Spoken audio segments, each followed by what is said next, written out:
Bueno, mi nombre es Andrés y ahora hablaremos un poco sobre la biotecnología. Ya que es un extenso tema, empezaremos sobre qué es. Bueno, y es una serie de procesos industriales que implican el uso de organismos vivos, bien sean plantas, animales o microorganismos. La biotecnología es una nueva revolución industrial. La idea es muy sencilla. ¿Por qué molestarse en fabricar un producto cuando un microbio, un animal o una planta pueden hacerlo por nosotros? Así pueden lograr desde combustibles hasta medicinas, pasando por plásticos, alimentos, vacunas, recursos minerales, etc. Millones de años de evolución les capacitan para ello. Existen microorganismos para todo, los que son capaces de vivir en agua hirviendo, los que habitan en hielo, pasando por los que existen en el interior de la corteza terrestre, son capaces de comer petróleo, madera, plástico e incluso rocas sólidas. Pero pese a todo, no siempre es fácil encontrar el organismo o célula adecuado para producir un determinado producto. No hay problema, se crean. Para ello la biotecnología cuenta con una poderosísima herramienta llamada la ingeniería genética. En muchas ocasiones la propia biotecnología se confunde con ella.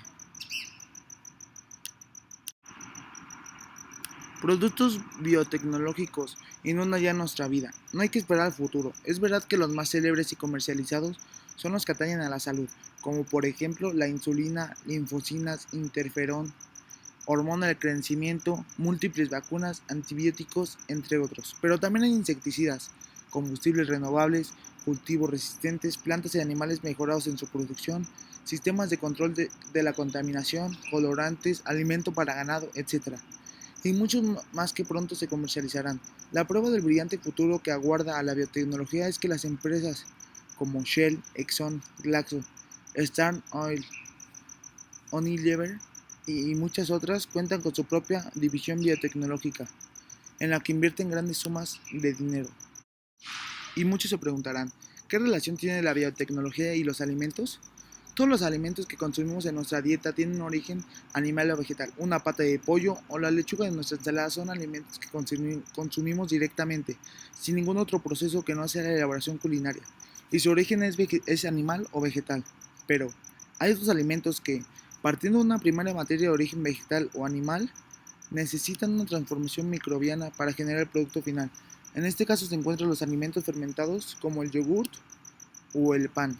En el primer caso, que es el yogur, tenemos que partir de la leche, un producto de origen animal extraído de la vaca. Unas bacterias producen el derivado lácteo. Y en el segundo, que es el pan, una levadura transforma la harina de trigo, un derivado vegetal, en la producción del alimento. Podemos llegar a la conclusión que la producción de alimentos, ya sean de consumo directo o fermentados, es un proceso biotecnológico, ya que invierte en organismos vivos. Y si nos quedamos con la idea de biotecnología en los alimentos, podemos concluir, por lógica, que los antepasados ya practicaban la biotecnología sin saberla desde las antiguas civilizaciones. Como decíamos hace un rato, la biotecnología tiene una herramienta muy importante llamada la ingeniería genética, y ahora hablaremos un poco sobre ella.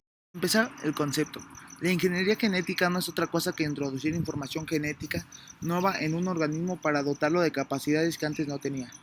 Para ello hay diversos procedimientos, no solo uno. Podemos afirmar que toda aplicación biotecnológica de la ingeniería genética consta de cuatro operaciones principales: obtención del gen en cuestión, introducción del mismo en el organismo elegido, su inducción para que elabore su proteína y, al acabar, la recogida del producto.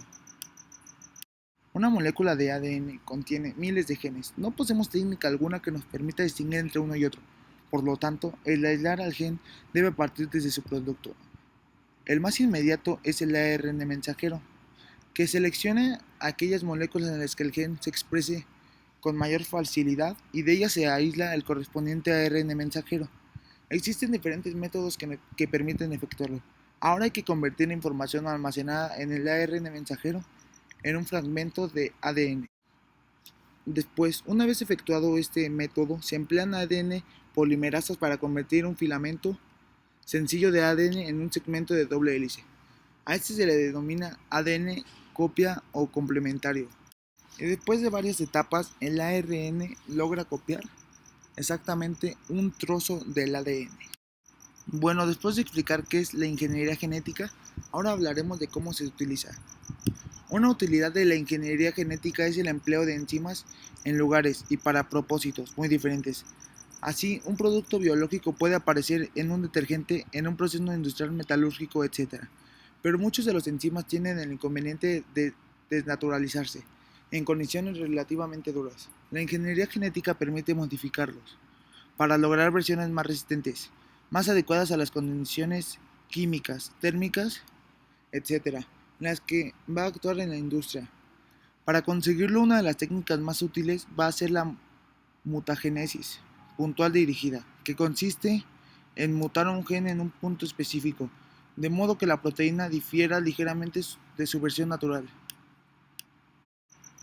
Y bueno, después de explicar qué es la ingeniería genética y en qué se utiliza, hablaremos un poco sobre las biomoléculas. La producción de vitaminas y aminoácidos también es objetivo biotecnológico.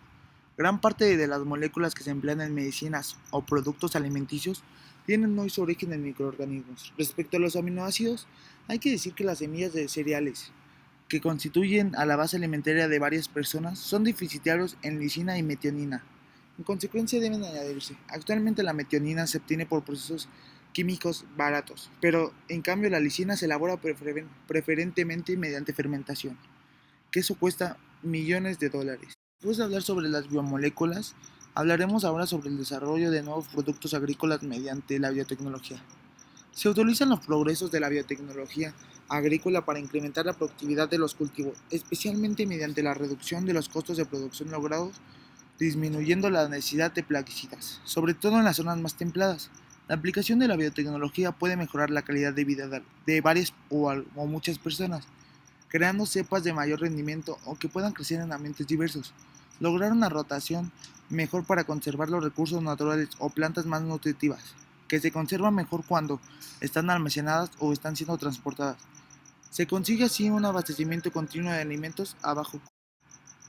Bueno, y en conclusión, después de haberlos introducido un poco sobre el tema de biotecnología y sus diversas utilidades, podemos decir que la biotecnología ha sido utilizada por el hombre desde los comienzos de la historia en actividades como la preparación del pan y de bebidas, o el mejoramiento de cultivos y de animales domésticos. La biotecnología moderna está compuesta por una variedad de técnicas derivadas de la investigación en biología celular y molecular, las cuales pueden ser utilizadas en cualquier industria que utilice microorganismos o células vegetales o animales. Gracias.